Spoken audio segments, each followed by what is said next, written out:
자, 그러니까 단일화가 되면은 일단은 지지율도 더 높아지고 파괴력도 커진다고는 볼 수 있는 거네요. 그렇죠. 여론상, 지지율상. 그렇죠. 자, 그런데 아니 그러면 단일화 하면 되는데 윤석열 후보가 이렇게 머뭇거리는 이유는 뭡니까? 일단은 자, 안철수 후보가 단일화 국민경선 여론조사 방식을 제안을 했는데 아주 최근에 나오는 조사 결과들 추세만 말씀드립니다. 보면 적합도든 경쟁력이든 윤석열 후보가 앞서네 이런 결과들이 나와요. 그러면 국민경선 여론조사에도 될 것 아니겠습니까? 근데 두 가지 측면이 있는데 네. 하나는 그 최근 일부 조사에서는 뭐 그 어느 조사에서 그렇게 나왔죠? 둘 다 윤 네. 후보가 앞서는 걸로 이제 어. 나왔는데 그렇지 않은 조사 결과도 지금까지 있었죠. 아하. 지금까지 적합도나 경쟁력으로 봤을 때 예. 경쟁력은 윤 후보가 높은데 음. 적합도는 뭐 이 안 후보가 높다든지 네. 약간 엇갈리는 결과가 있었고 어. 지금 안 후보 입장에서는 뭐 역선택 방지 조항 없이 두 문항을 갖고 뭐 평균을 내자는 식으로 그때 작년 서울시장 보궐선거 방식 그대로 하자라고 그러니까요. 얘기를 했는데 적합도와 경쟁력. 예. 근데 제가 알기로는 음. 윤석열 후보 측에서는 저기 당내 경선 때 역선택 방지 조항이 없었잖아요. 그렇죠. 그때 그 홍준표 당시 후보와 이제 경쟁을 벌일 때 사실은 여론조사에서 홍준표 후보가 10%포인트 이상 그렇죠. 없었어요. 예. 그때 이제 그 당원 뭐 이쪽 지지층 중심으로 해서 이걸 뒤엎었는데 네. 그런 면에서 볼 때는 역선택 방지 조항이 없는 그런 형식에서는 윤 후보 쪽에서는 100% 확신하기는 좀 어렵지 않느냐라고 하는 내부 분위기가 있어요. 확신이 안 선다. 예, 100% 확신할 수는 없지 않느냐. 아니 근데 저는 제 생각에는 그래도 지금 국민경선 여론조사 이야기도 나오고 아니다. 윤석열 후보가 좀 불안할 수 있으니까 국민의힘 내부에서는 권영세 선대본부장도 반대 의견이 있고 또 워낙 이준석 국민의힘 대표가 제가 이거 여러 차례 말씀드렸는데 싫어도 너무 싫은 거예요. 그러니까 그냥 싫어도 되는데 너무 싫어.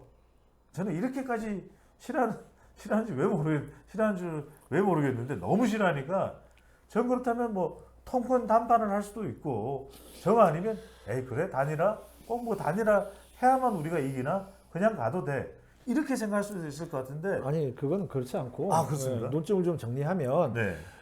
국민경선 여론조사로 단일화 할 거냐 아니면은 단판을 지을 거냐 그러니까. 이 두 가지 방식이 있잖아요. 네, 네. 두 가지 방식이 있는데 국민경선 여론조사 방식은 윤 후보 쪽이나 이준석 대표 쪽에서는 안 받을 게 거의 확실하고 불안하다. 아니 불안하다라는 것보다도 그것도 물론 있고 두 번째는 그 단일화를 하다 보면은 아무리 이제 이 안 후보 쪽에서 방식을 이제 제안을 했지만 네. 형식을 제안을 했지만 그래도 이쪽에서도 또 자기 나름대로 유리한 방식을 또 제안을 하지 않겠습니까? 그러면은 그 단일화 협상 뭐 문항을 갖고 협상을 한다든지 조사 방식을 갖고 협상한다든지 뭐 예전에 보면은 뭐 유선 전화를 몇 프로 섞느냐를 갖고 뭐 그것과도 며칠 동안 또 서로 논쟁을 벌이고 그러지 않습니까? 뭐 그냥 삿바 싸움 하는 거네요. 그 지금 선거 지금 뭐 며칠 남았다고 그거 삿바 싸움 하다가 오히려 둘 다 이미지 나빠지고 다 이게 이 지지율이 떨어질 수가 있다.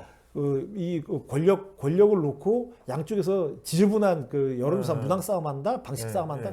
그런 면에서는 이쪽에서는 달갑게 붙지 않는 거죠. 이쪽에서는 그런데 안철수 후보가 내놓는 방식을 그대로 다 받아서 그 방식대로 한다? 그것도 이제 별로 마땅치 않고 그렇다고 때는 이쪽에서는 지금 이준석 대표도 얘기하지 않습니까? 단판 방식은 또 할 수도 있다라고 이미 얘기를 했기 때문에 제가 볼 때는 이번 주말이나 다음 주 초 이게 지금 우리 방송하는 시점에서 주말 그렇죠. 이게 투표용지가 찍히기 시작하는 날이 28일입니다. 네. 그 직전까지는 27일까지는 해야 돼요. 네, 그 직전까지는 뭔가 결판이 날 겁니다. 뭔가 결판이 나는데 지금 안 후보 입장에서는 오히려 안 후보가 먼저 제안을 했잖아요. 이거 합시다라고 하면서 사실은 약한 모습을 보인 거예요.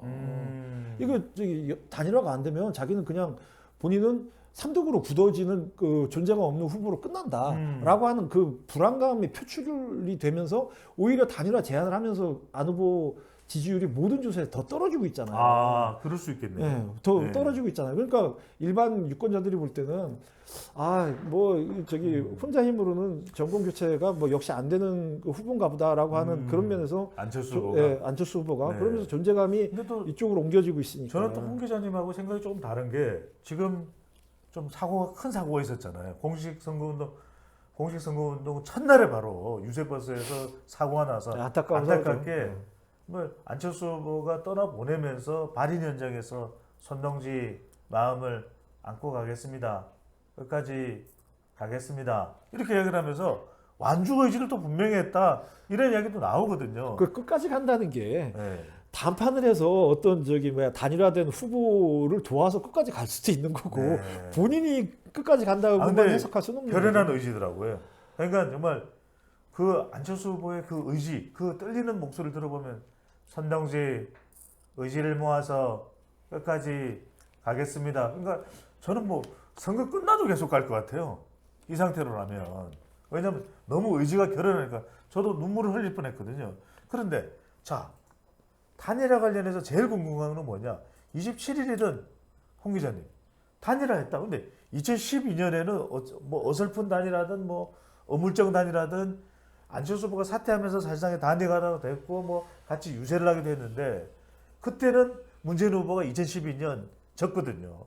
그럼 2017년에는 단일화가 없었고, 근데 이렇게 좀 뭐 지지부진하게 뭐 되나 마나 이렇게 그냥 시끄럽게 그냥 하는 듯 마는 듯 이렇게 해서 단일화가 된다고 해서 이게 이재명 후보를 압도할 만한 파괴력이 있을까요? 지지율상으로 보면.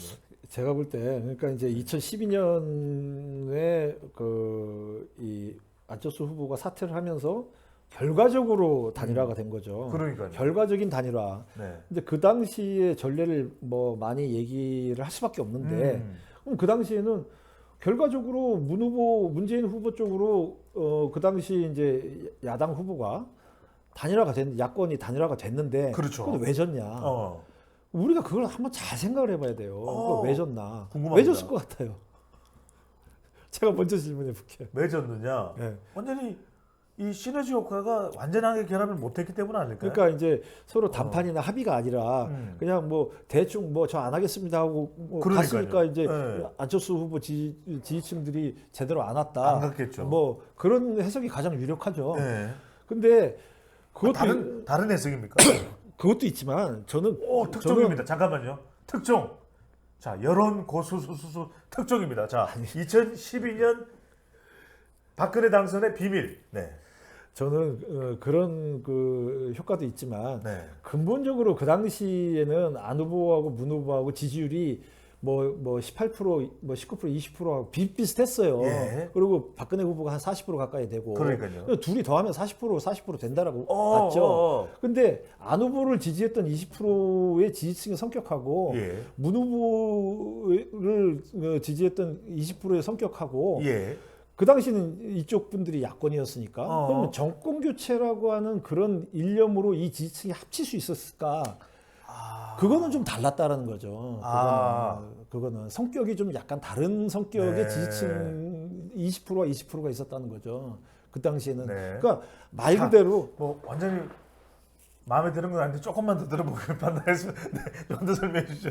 그래서 그때 제 생각으로는 네. 아름다운 단일화를 했어도 쉽지 않았을 거다. 아하. 아름답지 않은 단일화니까 그게 뭐 더 부각이 됐겠지만 예. 아름다운 단일화를 했어도 그 안 후보를 지지했던 중도 성향의 네네. 이분들이 다 따라가진 않았을 것 같다. 이 비밀이 풀렸네요. 2012년에는 안철수 후보가 사퇴를 했지만 정권 교체로 뭉치지 않았다. 그렇죠. 하지만 이번 대선은 적어도 워낙 정권 교체 여론이 비등하고 아주 높습니다. 지금 뭐 팔팔 끓고 있죠.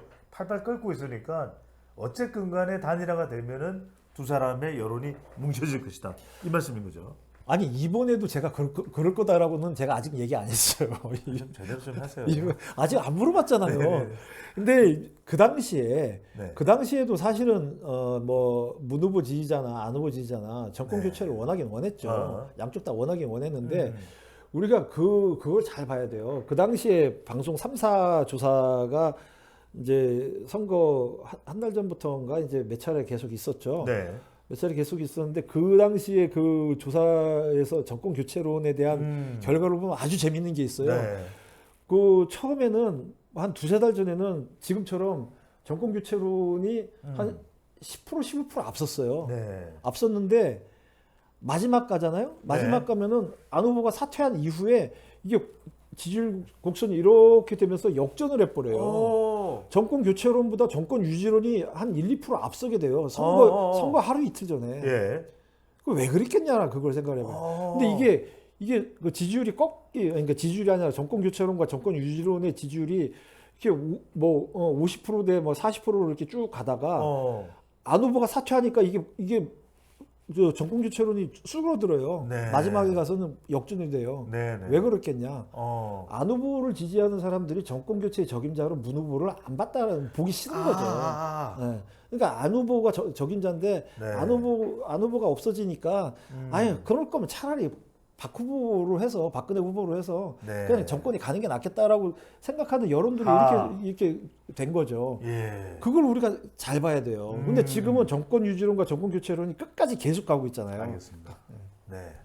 보통 그래도 이렇게 대선 한 3수 하면 대통령 되던데 안철수 후보도 지금 3수.